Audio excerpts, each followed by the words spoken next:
19, A World of Light.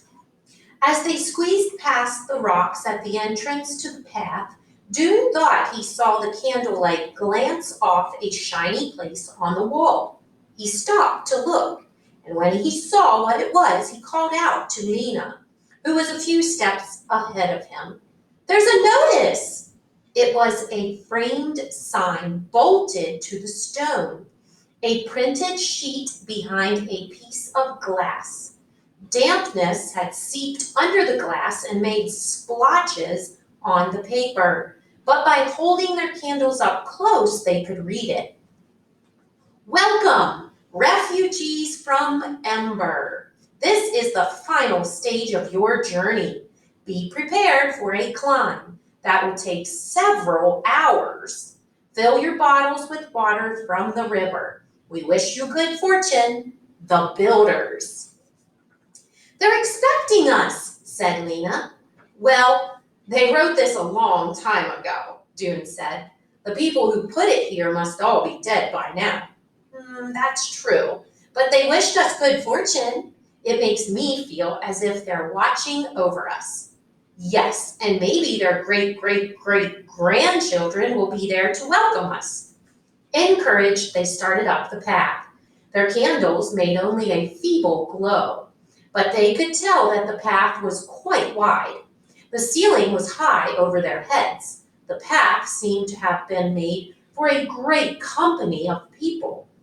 In some places, the ground beneath their feet was rutted in parallel grooves, as if a wheeled cart of some kind had been driven over it.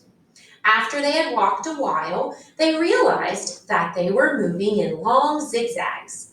The path would go in one direction for some time and then turn sharply and go the opposite way. As they went along, they talked less and less. The path sloped relentlessly upward, and they needed their breath just for breathing. The only sound was the light pat-pat of their footsteps. Lena and Dune took turns carrying Poppy on their backs. She had gotten tired of walking very soon and cried to be picked up. Twice they stopped and sat down to rest, leaning against the walls of the passage and taking drinks from Dune's bottle of water. "How many hours do you think we've been walking?" Lena asked. "I don't know," Dune said. "Maybe 2, maybe 3. We must be nearly there." They climbed on and on. Their first candles had long ago burned down to the last inch, as had their second candles. Finally, when their third ones were about halfway gone, Lena began to notice that the air smelled different. The cold, sharp-edged rock smell of the tunnel was changing to something softer, a strange, lovely smell. As they rounded a corner, a gust of this soft air swept past them, and their candles went out. Dune said, "I'll find a match," but Lena said, "No, wait, look." They were not in complete darkness. A faint haze of light shone in the passage ahead of them. "It's the lights of the city," breathed Lena.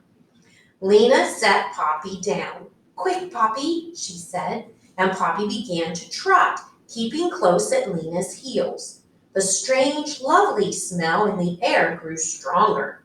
The passage came to an end a few yards farther along, and before them was an opening like a great empty doorway. Without a word, Lena and Dune took hold of each other's hands, and Lena took hold of Poppy's. When they stood in the doorway and looked out, they saw no new city at all, but something infinitely stranger. A land vast and spacious beyond any of their dreams, filled with air that seemed to move, and lit by a shining silver circle hanging in an immense black sky. In front of their feet, the ground swept away in a long, gentle slope. It was not bare stone, as in Ember. Something soft covered it, like silvery hair, as high as their knees. Down the slope was a tumble of dark, rounded shapes, And then another slope rose beyond that, way off into the distance, as far as they could see. The land lay in rolling swells, with clumps of shadow in the low places between them. "Dune!" cried Lena. "More lights!" She pointed at the sky. He looked up and saw them, hundreds and hundreds of tiny flecks of light, strewn like spilled salt across the blackness. "Oh," he whispered. There was nothing else to say. The beauty of these lights made his breath stop in his throat. They took a few steps forward. Dune bent to feel the strands that grew out of the ground, almost higher than Poppy's head. They were cool and smooth and soft, and there was dampness on them. "Breathe," said Lena. She opened her mouth and took in a long breath of air. Dune did the same. "It's sweet," he said, "so full of smells." They held their hands out to feel the long stems as they waded slowly through them. The air moved against their faces and in their hair. "Hear those sounds?" said Dune. A high, thin, chirruping sound came from somewhere nearby. It was repeated over and over like a question. "Yes," said Lena. "What could it be?" "Something alive, I think. Maybe some kind of bug?" "A bug that sings." Lena turned to Dune. Her face was shadowy in the silver light. "It's so strange here, Dune, and so huge, but I'm not afraid." "No, I'm not either. It feels like a dream." "A dream, yes, maybe that's why it feels familiar. I might have dreamed about this place." They walked until they came to where the dark shapes billowed up from the ground. These were plants, they discovered, taller than they were, with stems as hard and thick as the walls of houses, and leaves that spread out over their heads. On the slope beside these plants, they sat down. "Do you think there is a city here somewhere?" Lena asked. "Or any people at all?" "I don't see any lights," Dune said, "even far off. But with this silver lamp in the sky, maybe they don't need lights." Dune shook his head doubtfully. "People would need more light than this," he said. "How could you see well enough to work? How could you grow your food? It's a beautiful light, but not bright enough to live by." "Then what shall we do if there's no city and no people?" "I don't know." "I don't know." Dune didn't feel like thinking. He was tired of figuring things out. He wanted to look at this new world and take in the scent of it and the feel of it, and figure things out later. Lena felt the same way. She stopped asking questions, drew Poppy into her lap, and gazed in silence at the glimmering landscape. After a while, she became aware that something strange was happening. Surely, when she had first sat down, the silver circle was just above the highest branch of the tall plant. Now the branch cut across it. As she watched, the circle sank very slowly down until it was hidden, except for a gleam of brightness behind the leaves. "It's moving," she said to Dune. "Yes." A little later, it seemed to her that her eyes were blurring. There was a fuzziness in the sky, especially around the edges. It took a while for her to realize what was making the fuzziness. "Light," she said. "I see it," said Dune. "It's getting brighter." The edge of the sky turned gray and then pale orange and then deep, fiery crimson. The land stood out against it, a long black rolling line. One spot along this line grew so bright they could hardly look at it. So bright it seemed to take a bite out of the land.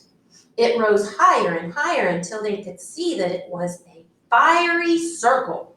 First deep orange and then yellow, and too bright to look at any longer.